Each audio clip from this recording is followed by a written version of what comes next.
ചികിത്സ നടത്തേണ്ടത് ഓരോ അവയവത്തിനും പ്രത്യേകമായിട്ടല്ല. ശരീരം എന്ന് പറഞ്ഞാൽ ഒരൊറ്റ യൂണിറ്റാണ്.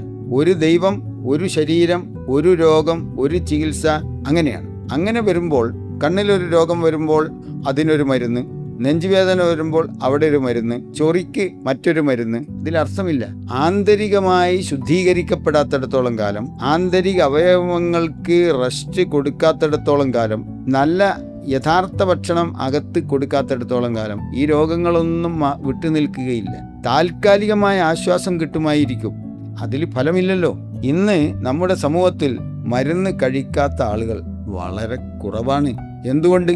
ഇവർ രോഗം വരുന്നതിൻ്റെ അടിസ്ഥാന കാരണം ഇല്ലായ്മ ചെയ്യുന്നില്ല. ഇപ്പോൾ പ്രത്യക്ഷപ്പെട്ടതിന് താൽക്കാലിക ശമനം തേടുകയാണ്. അത് തേടാം, നിർബന്ധിതാവസ്ഥയിലല്ല.